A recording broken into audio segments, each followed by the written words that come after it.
Aloha mai kako, you are watching Hawaii Political Reporter. A patient man, Richard Onishi. We're finally going here on our interview. Thank you for joining us. Richard, thank you for being here. And thank you for running. Thank you for serving. Thank Seriously, you, Ross. that's a lot of effort. My pleasure. People don't even know, do they? I mean, oh yeah, it's a lot of work. And a lot more coming, I'm sure. Oh yeah.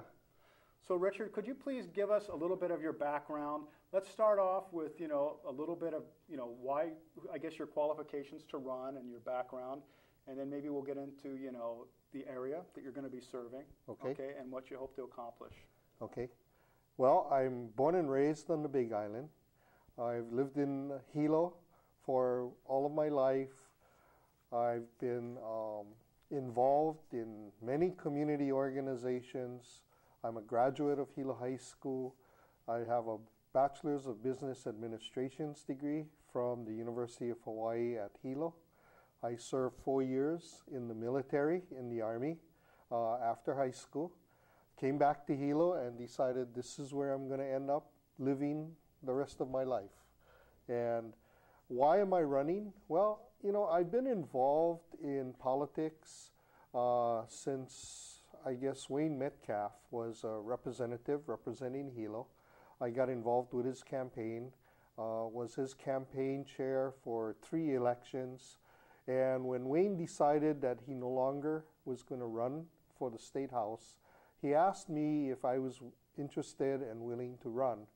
So I did. I ran against Jerry Chang and Dennis Yamamoto in a 3-way race for Democratic primary. And that was a winner-take-all. And unfortunately, I came in second. And that was almost 20 years ago. And since then, I've been involved in the Democratic Party. I've been involved with numerous campaigns. I'm the East Hawaii coordinator for Senator Daniel Akaka. I was involved in Mazie Hirono's gubernatorial campaign as one of the East Hawaii chairs. I've done a lot of lobbying with various community organizations, Hawaii Island Adult Care, American Cancer Society. I've been actively involved with the Hawaii Government Employees Association because I'm a county worker, and I was actually even president for the organization for 2 years. And through that experience, I also had to do a lot of lobbying of the legislature. I know many of the legislators, a lot of administrative people. So for me, I felt really comfortable doing this. Yeah, it sounds like you've been spending years and years, developing the relationships and knowing the people and the problems, and probably, which buttons to push to, hopefully get something done about them. Yeah. I'm just curious now, you said you were in the Army. What were you doing in the Army? Well, after high school, I didn't really know what I wanted to do. So what I decided was getting away for a while and experiencing something different would be, a good benefit to me, really important. So I decided to become a surveyor. And in the military, the surveyors work with the artillery as land surveyors, and that's what I did for 4 years. Where were you stationed? I initially was stationed at Fort Sill in Oklahoma. I was there for 2.5 years. I worked for what is the U.S. Army Field Artillery Board, and it's a tremendous function of the artillery branch because we test all of the equipment, we test all of the new ideas, we test even weather instruments and things like that, because those all deal with artillery. And so I was there for 2.5 years, and after that I went to Germany and served in Germany for 1.5 years. I feel very fortunate to, I am a voter in your area, and I tell you, Richard, you and honestly the other two, I think we have really good people, the quality of you guys. And one thing I particularly am really, really happy, and I can see it here, even just that experience, a lot of people may not realize, but you've been there, you've done it, and of course it's not really your purview, so to speak, with the job you probably be getting, but having the experience of being in the Army and knowing what the military is, I think would make people think a little bit more carefully of how they deploy them and what we expect from them. Oh, exactly. My experience in the military was somewhat unique. I volunteered right at the end when they were beginning to end the draft. So although I didn't get drafted, I was considered one of those draft era military must be about the veterans. same age. I think I was I must admit, I probably was a big chicken. I was happy I didn't go, but you had the guts. Yeah, and through that experience, I met a lot of guys that got drafted. And, they were many of them were pulled out of college in their second, third, and in some cases even in their fourth year. Oh, that's got to be so frustrating. It was for them very frustrating. But, the thing that I honored them with is the fact that they all came to work and did their job, even though, many of them were not happy to be there. Not all of them, felt that the Vietnam War at that time was something that we should be involved in. And also at that same time, we were beginning to withdraw from Vietnam. And so, it was a very interesting time, a tremendous experience for me, excuse me, to learn a lot about what the world was going through. Richard, I got to thank you again, because it's not just the Army. But to me, I think it's really important, if people are towards the top in leadership positions, it's very important to have been kind of towards the bottom. It's very important, right? Oh, yeah. When we have your guys marching, yeah. It's good to know what they're actually going to encounter. So that's tremendous. And obviously being out, and I'm sure you appreciated being back to Hawaii a little bit more, I'm sure, too. Let's face it, Oklahoma is not quite as, well, let's just be honest, not quite as pretty. Beautiful, the people here, Well, I did consider making the military a career, but and another one of those military experiences.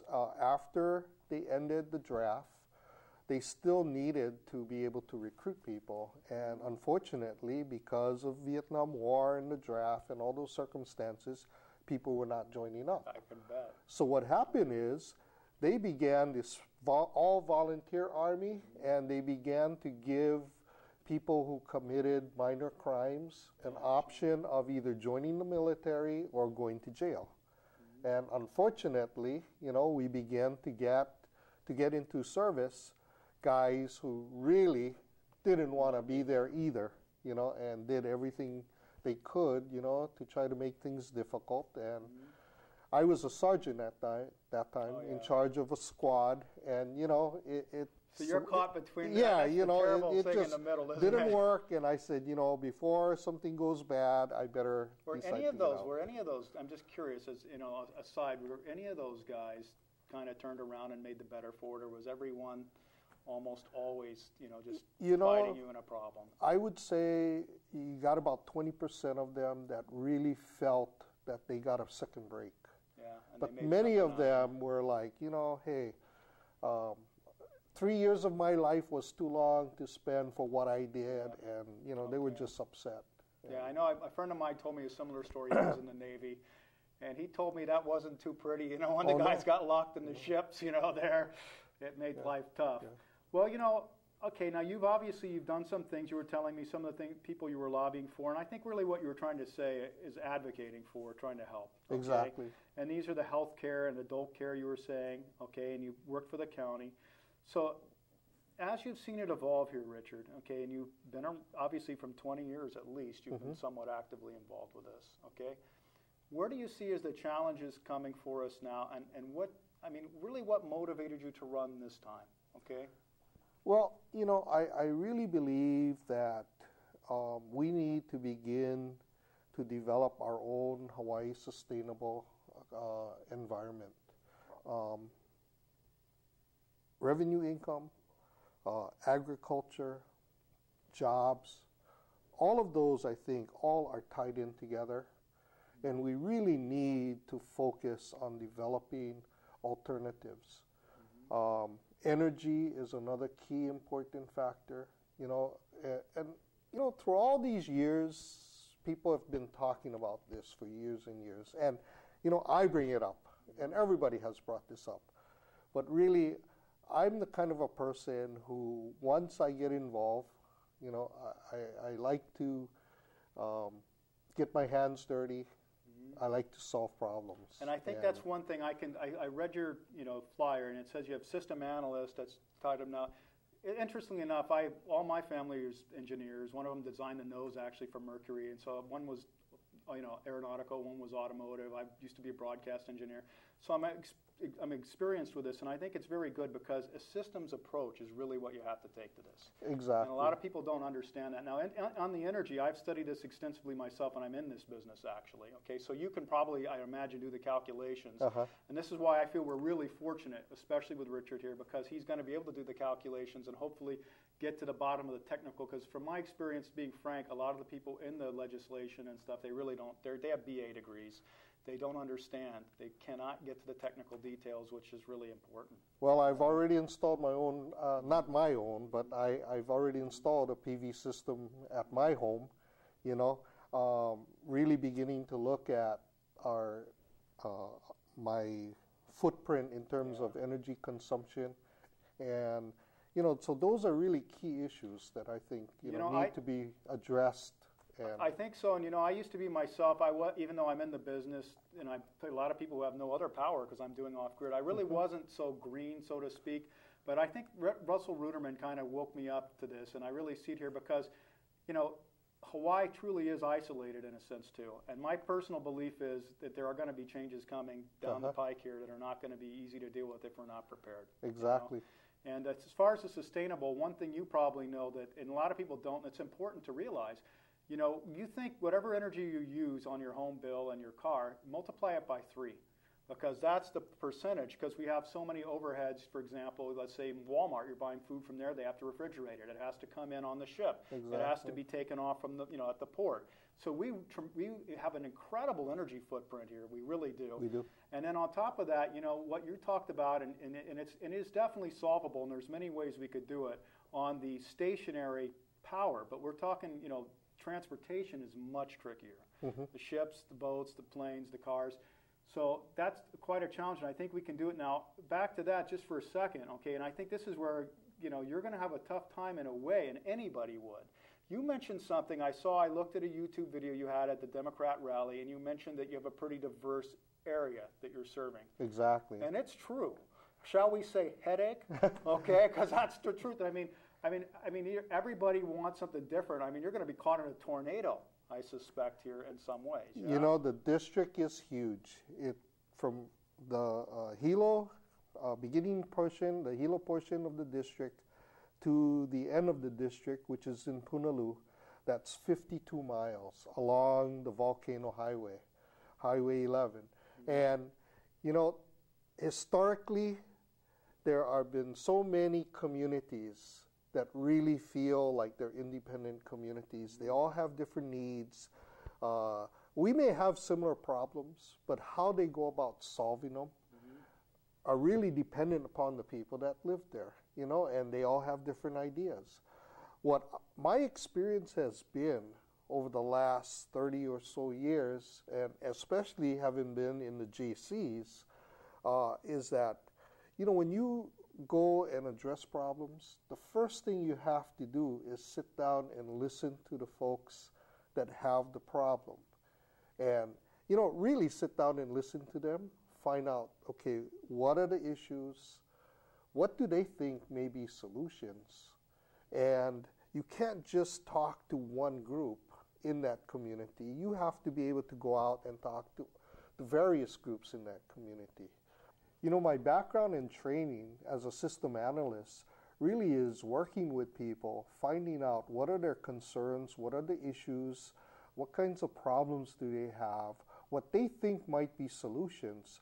And then on the other side, I go and I talk to the vendors who have solutions, whether it's software or hardware solutions, find out what they have to offer, and then I try to bring both groups together and try to coordinate a solution that'll service the public. Really, all of the people that I work with at the county, their main focus is how they can best serve the county. And so that's really the way that I approach many of these issues. These are the ways that I'm going to be approaching the issues within our large community. I really respect that a lot. I do believe this thing has to be looked at systemically. I think what's going to be a little tricky, like you said, balancing all the needs out, I always have a personal concern too, you know, because sometimes it's very easy to come up with the kind of solution that does kind of affect some individuals, you know, a little bit more than you'd like, you know, and I think that's got to be a tough one for you to deal with, but I wish you luck on that, and I know you're going to, I truly believe you're going to try to do the best for people, you know, I'm sure of that. Well, thank you. So, Richard, now, okay, what do you see? We've gone into energy some, and we know your approach. You're going to listen, and that's incredibly important, and I access, and that's, you know, how are people going to contact you? And, you know, for example, how do you envision the actual process of interacting with you and the people when you're in the office? Well, I think the good thing is that the legislature currently has, you know, a significant amount of ability in terms of getting public input.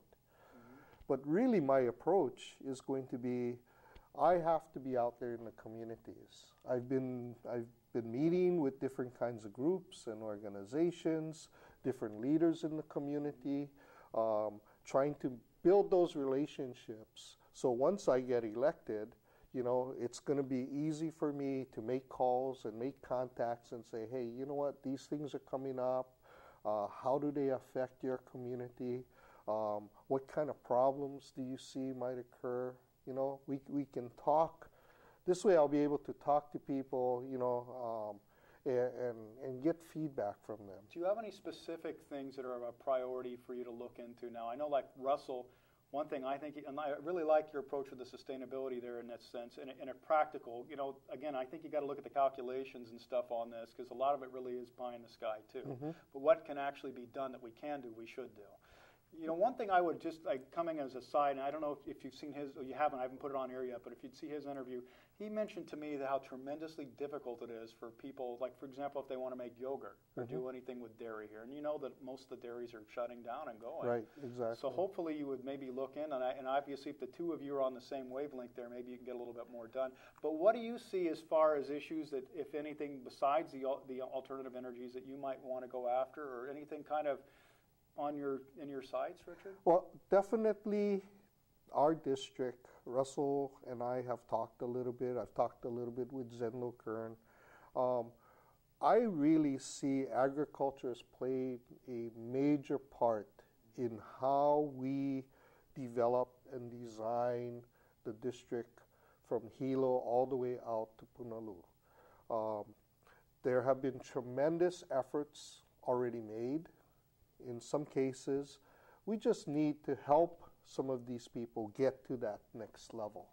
You know, what I would like to see begin to develop, and with the state's backing, is the ability for us to begin to develop businesses that are related to particular agricultural industries. A good example would be chicken farming. Okay, in the state of Hawaii, we have one chicken farm now that produces eggs in the entire state. Where? On Maui. Okay. That's Kalei eggs. Okay. Okay. Our chicken farm down in on the way to Kawahai, that closed a number of years ago. But what I would like to see is businesses begin to develop around the concept of chickens.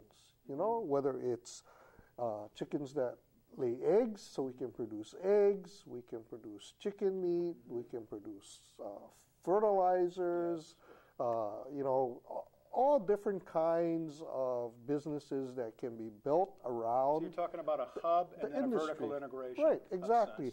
Yeah. And as the state, we need to begin to provide information. And recently, I was at the Tropical Growers Conference this past weekend, and there are partnerships that have begun to be developed between the University of Hawaii and these industries. What do you think you can do to facilitate that? I'm just out of curiosity. I mean, obviously promoting it. I know you're only one man out of many there. Yeah. So we have on our island. Let's face it, we are a little we're a little different here. Exactly. And a little bit exactly. the Outlanders. But what, I mean, how would you go about that with, I mean, specifically? I mean, would you kind of try to deregulate it for them, provide funds, educate? How would you, what are your ideas there? I think there's a multiple prong approach to this. First, I think we have to definitely, at the legislature, make this a high priority. I really believe that we can provide support, whether it is in terms of loans or grants from the state to help businesses begin to develop or expand.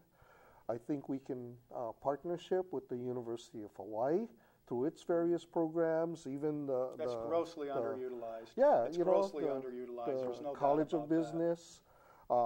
Definitely, the community colleges are beginning to get. So when you say prioritizing, basically, if we're saying specifically, you're saying prioritizing agricultural sustainability initiatives and business, okay, in Hawaii County in your district. Exactly. Okay. And then, with that. How about, let's take like the one Russell mentioned to me. I mean, and this would be something I'd personally love to see happen. What can you do to make it easier for people to produce yogurt and products here? I mean, that would be a specific thing too, because like you're saying with the chickens, that's important, and God knows, I think what's going to be coming, and you know, not even just for the sustainability, but for practical economic reasons, this is probably going to be critical.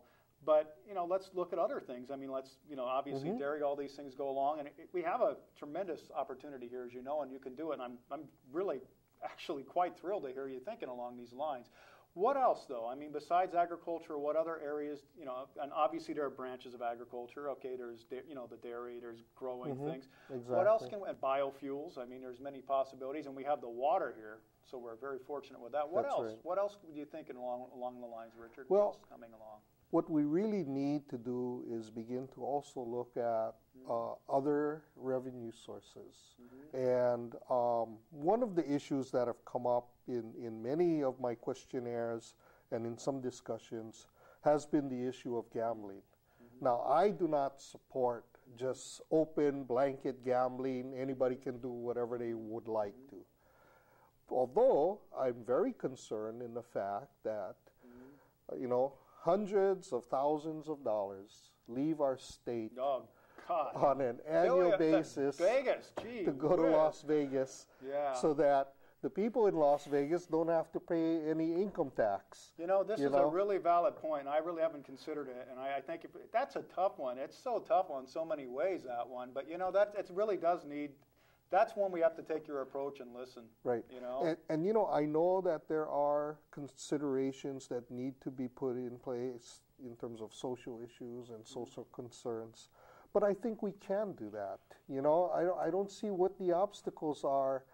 You know, and you know, I also do agree that people who do not have the means to gamble should not be given opportunities to gamble. I mean, the guys that fly to Las Vegas are the guys who can afford to fly to Las Vegas. I get a laugh because there's someone here at Naleo I know who just went to Vegas and spent a lot of money, and it could have been here and came back not so happy. So, I mean, at least it could have had, you know, gone into the economy here, right? I mean, I know that's definitely true. That's innovative. I mean, I would give it to you, and that is a source. You know, Donald Ikeda mentioned something to me, and I think this is another valid point, too, because, you know, if you look economically, from what I learned, and this man behind the camera, Dylan, is actually quite good with economics. In fact, he's brilliant in a sense, okay? But from what I know, Richard, okay, you can, you know, if during an economic time, you can raise taxes, you can cut, okay, which is austerity. You can basically borrow or steal, okay, and unfortunately, some countries, including ours, I think, are doing both of those, okay, or your fourth choice, of course, is to grow. Well, there's actually a fifth too, which is, you know, monetary reform, another subject. But the reason I'm mentioning this, Donald had the idea, and I think it's a valid one too, you know, is to bring in businesses and area and groups that may not be here otherwise, okay.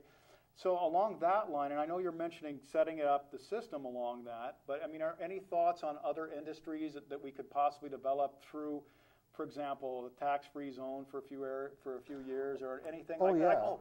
Here's one I actually wanted to really go into with you, okay? And you are absolutely the man for this question and for possibly the whole state on this issue, okay? I was listening to Gerald Celente. He's quite a character if you know who he is, okay? He was mentioning one of the two gigantic growth areas going on right now is computer security, cyber security. We are in the middle of the Pacific, okay? We have a lot of people here. We have good programs. This could be a growth industry for Hawaii and this island like none other. Oh, yeah. And yeah. you're obviously in that business, okay? That's something I would maybe suggest you to maybe look at and think about too. You know, if it's I think right now our biggest problem is communication infrastructure. You know, and specifically what? I mean, well, you know, the ability for people to be able to communicate at very high speeds throughout the world. You know, we have already begun to attract people who are like software Maui, developers. Like Maui has a center, oh yeah, right? Maui has that supercomputer, Yeah. right? That was gotten through federal funds through Senator Inouye, specifically set up on Maui, and you know it's been developing and working. Oh now, yeah, right? exactly. But you know, our island has attracted a number of people who've been able to work at home or work from a home office environment to do work for major companies. You know, the problem that many of them have is the ability to connect. And granted, you know, now we have a lot more satellites and much more capability. But, you know, as the state, we need to put some money into infrastructure development or to provide incentives for companies to come here to begin to develop that. And that's clean businesses. That is clean you know? business, and it's critically needed. And one other comment I have on that, because I was in that business too, I would also say is they could make it easier. And this is not the state directly per se, but the building codes, the building regulations, the regulations could make that a lot easier too. Yeah, sure. Okay, because that's a large part of it. I mean, your upfront costs are so high, so they always have to look at the the return value. And since we have a fairly low density in a large part of these areas, right? Yeah. But I mean, at least you could concentrate them in areas like UH. Oh, right? yeah, So sure. cybersecurity. I Right. mean, and like you were saying, there is, there's no doubt that we could do the whole thing smarter, and integrating these things is critically important. I mean, look what has happened up above the university, the main campus, with all of the astronomy companies that have come in. It's You been know, a the hub. businesses. And tourism It's a hub. too. Yeah. I know there's a lot of people. One of my customers is Japanese people, and they actually say that, like, as he does a Japanese tour guide, a lot of people come from Japan to go up to see those and go up. So I mean, That's right. it's definitely. I don't know what the net. I couldn't give you the net positive or negative on that, but I'd imagine it's a pretty big net positive that we have in there. Well, whenever you have an attraction that people are willing to go and see, right, it brings other sources of revenue, you know, whether it's hotel or transportation or restaurants, you know. So there's, this multiplying effect, like you said earlier, you know. So, and, one of the other things is when I was really young, I used to work for my uncle's nursery. He had a flower nursery.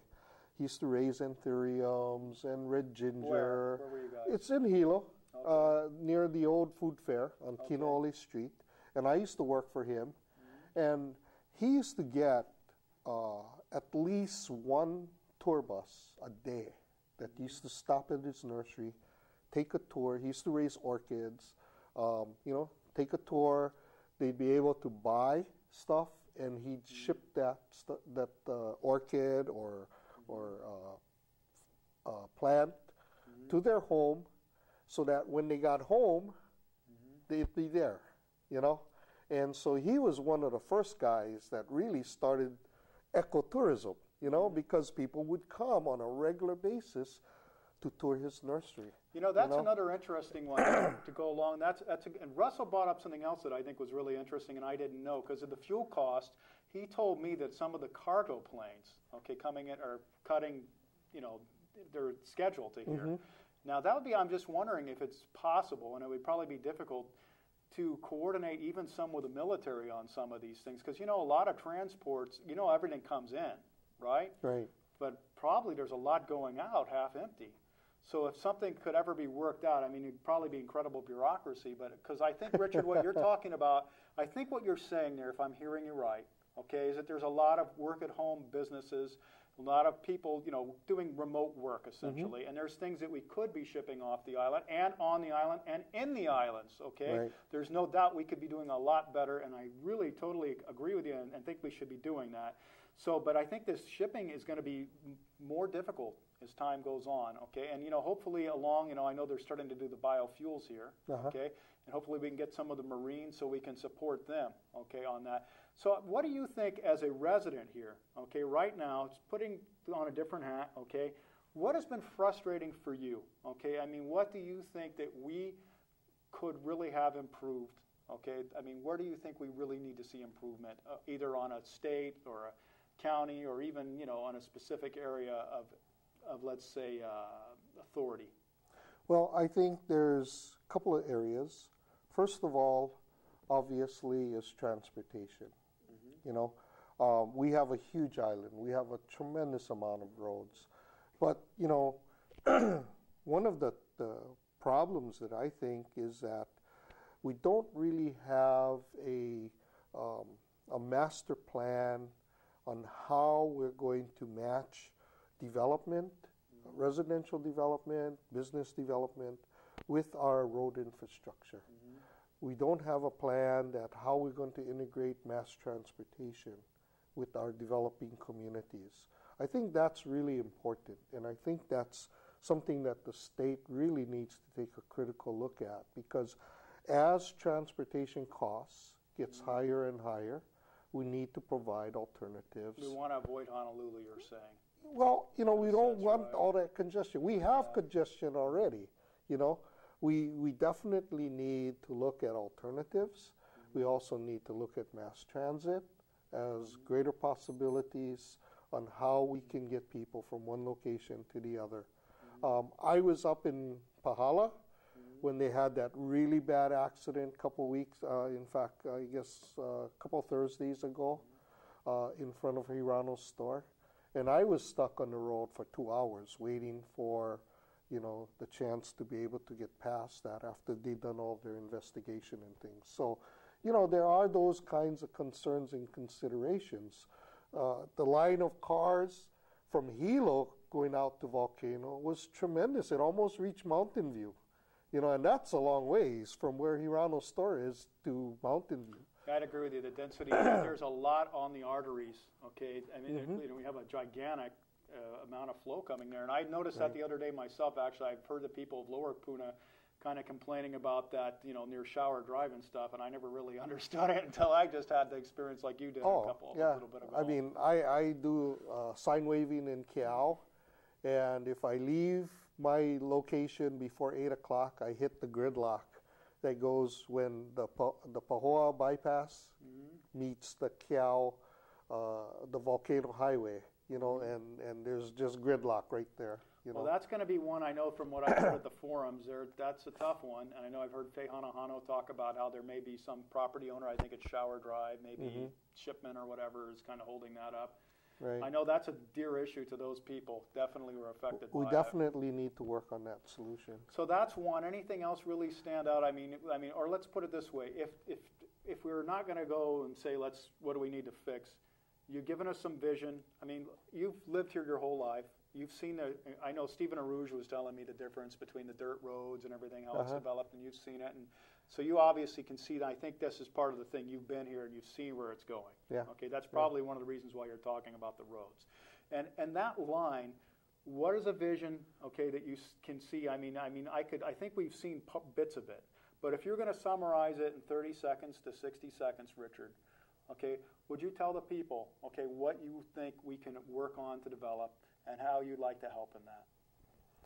Well, my vision is that I want to help develop safe, healthy, economically viable communities. So there's a lot of issues in terms of that.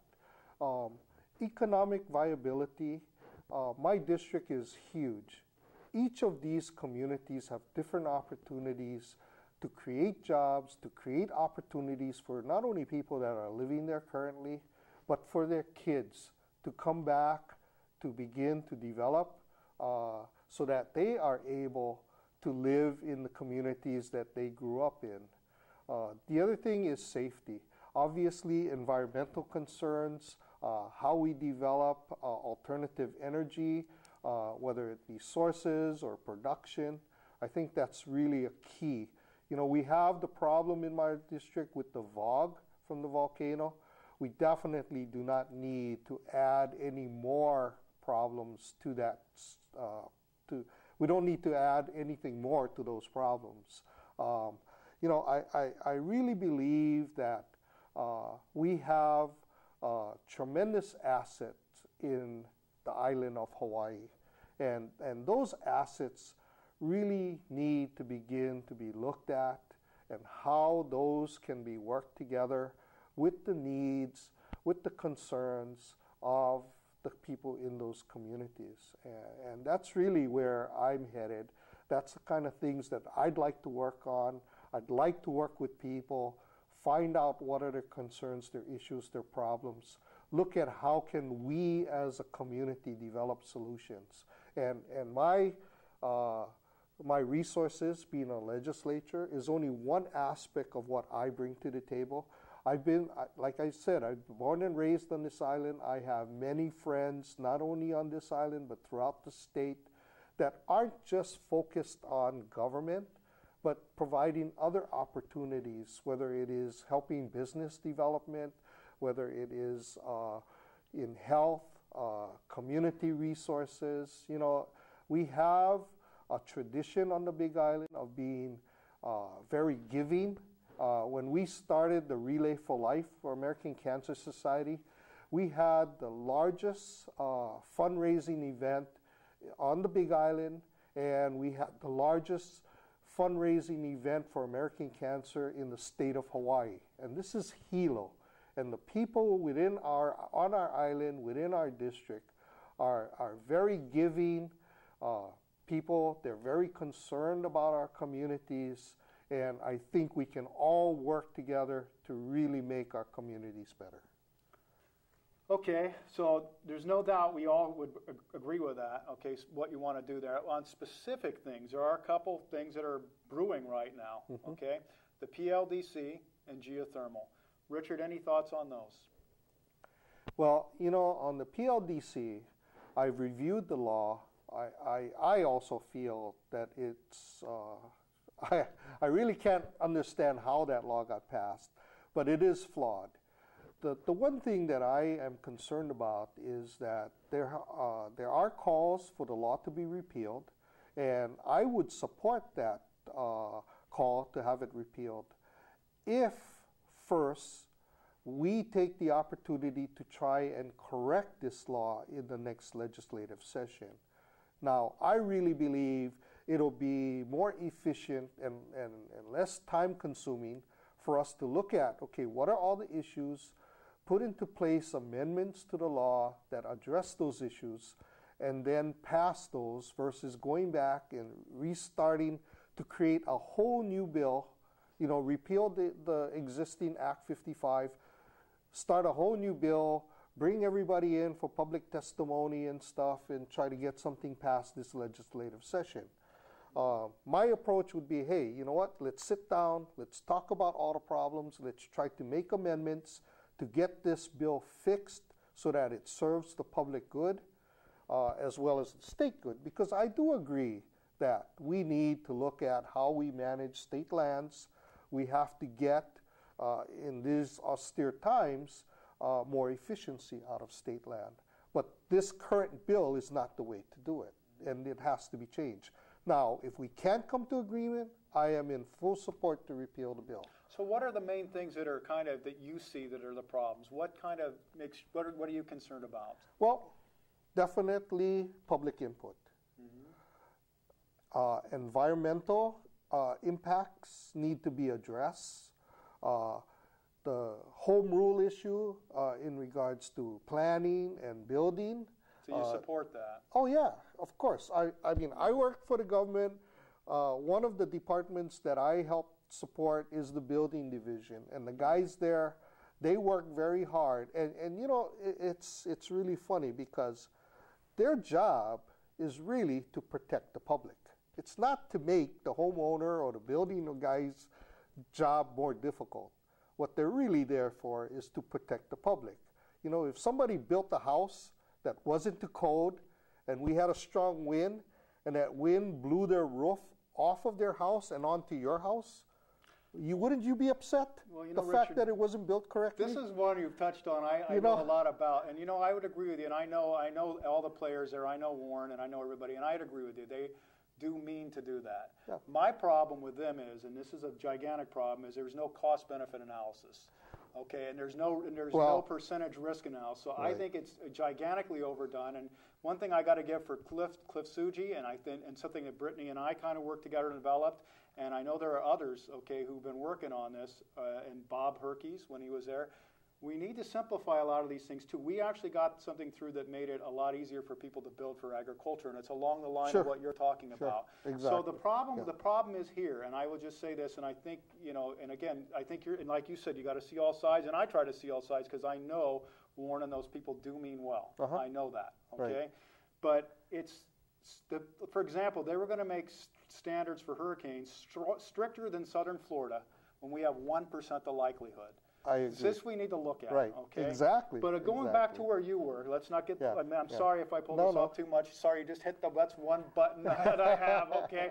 One of them. So anyways, Richard, now you said about the PLDC, okay? Right. And frankly, I'm really happy to hear that. I do not know nearly as much as I should, but some of the people I deal with are feeding me, and I like to hear the whole thing, okay? Because I know you're on another side that has different information than I do, you know, and it is important to listen and to get the full story, isn't it? Exactly. You know? Sure. So now, what about the geothermal here? Okay, now for example, we have a man here who lives near that. Okay, I've worked near there, and I'm totally myself. I went into this myself looking at it very neutral, because I know that people put a lot of time and money. I know Mike up there. I think he's a decent guy. Okay, and I like to support industry when we can. Okay, but it seems to me like it's very dangerous for a lot of these people. Okay, you know, the fumes.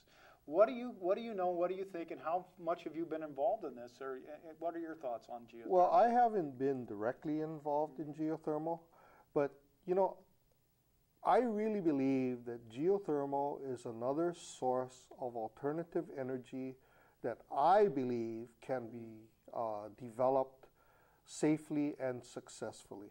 Now, whether or not we are doing that currently, I know for a fact, because I have friends, co-government workers that actually work for the health department, and they're charged with doing all of the monitoring, you know, to ensure that Puna Geothermal is meeting all of the requirements set by law in terms of emissions and, you know, injections of their other products and safety, etc. So I know that there's people out there monitoring this stuff. And we know that, and I'm sure they're trying too, because they've got a hornet's nest that's been stirred up. So I know for sure, even if they weren't, they are now. They're definitely going to do their best. There's no doubt that. I think the real question is what happens if and when it expands to 20 times the fold, okay?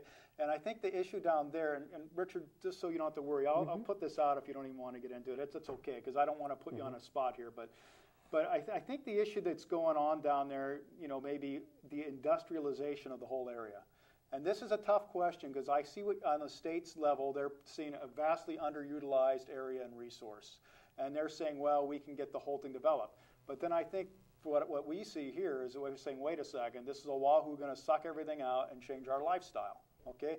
When you were saying about agriculture and sustainability, that's totally compatible with us. Totally. Exactly. Okay? But industrializing Puna, I don't know.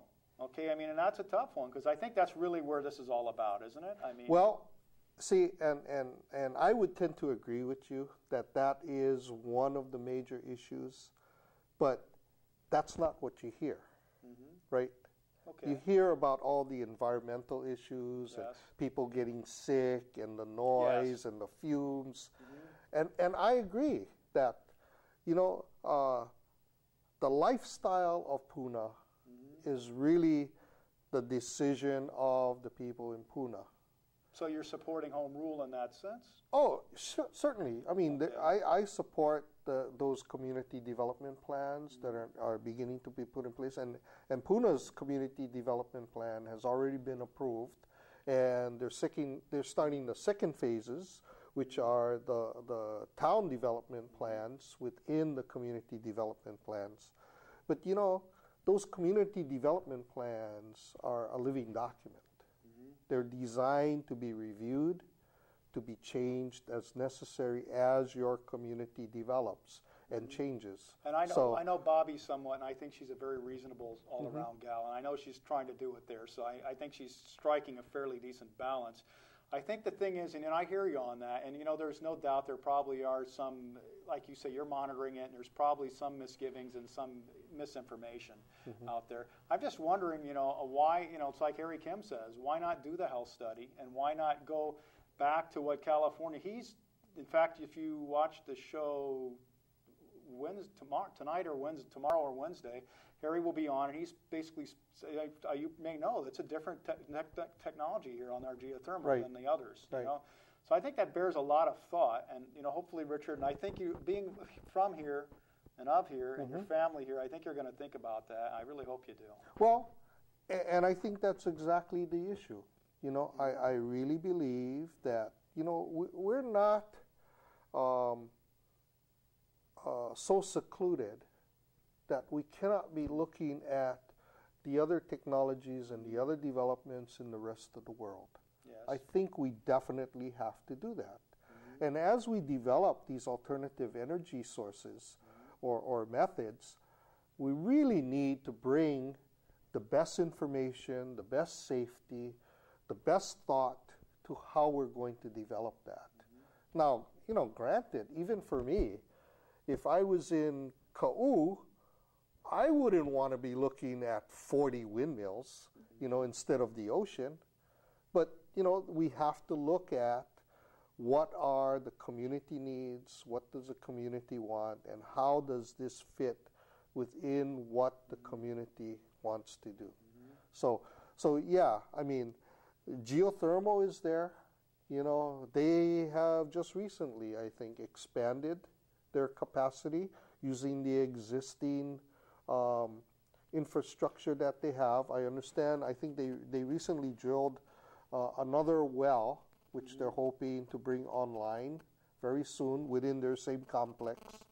Now, how does it expand to other areas within Puna, or in fact, other areas on the island? Because there are other areas that they've identified as potential sources. I thought Mike told me a while ago, I think, Hualaila. So, you know, and all of it's not, you know, one company that is looking to do this development. You know, I believe the state's picture is that they are looking at putting out information so that other companies can make their presentations. I think the key one on this, where I think comes down, and again, remember, I was neutral on this. I actually thought I favored it, okay, and I think I'm a little bit against it now, but I think, and I hear you, and I think one thing, because I actually have worked at a nuclear plant in the past, okay, I've done some things in there, and that was way in the middle of nowhere, okay?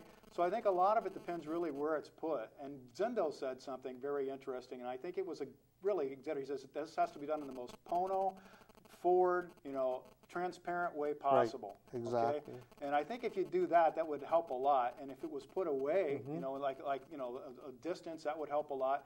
And also, you know, as far as I think the other one that really gets us here, and this is something I think is going to be kind of tough for you, Richard, honestly. I mean, I think it'd be tough for anybody going into this, is, you know, the state obviously has an interest, and let's face it, Oahu drives and owns almost, I mean, it's the boss. It is the boss, okay?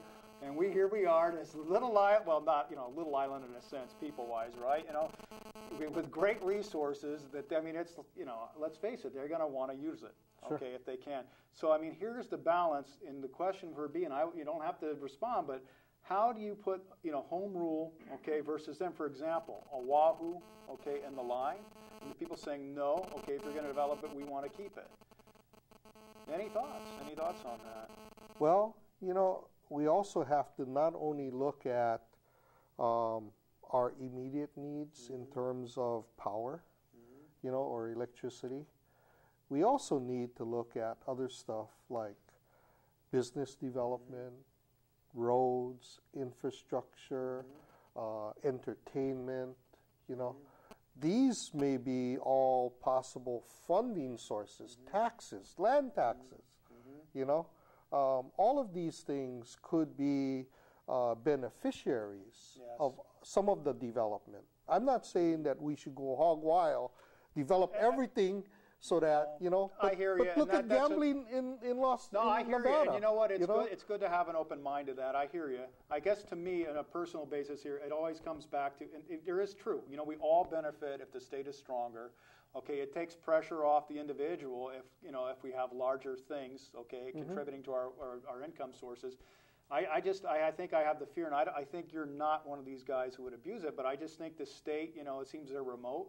They've got a plan, and they don't understand the impacts of sometimes it's going to happen, because a lot of people have come out here, retiring here, and that's a growth area too. You know, I'm in the construction business. People are building, and you know, if this becomes too industrialized, they're not going to want to come and retire a lot of this too. So I hope you consider that, but I'm sure you will. So okay, on that now, Richard, anything else that I might have missed or that you'd really like for the people to know? Okay, or any thoughts? What do you, or how can they help you? Obviously, we know you need them to vote for you. We know that's one thing.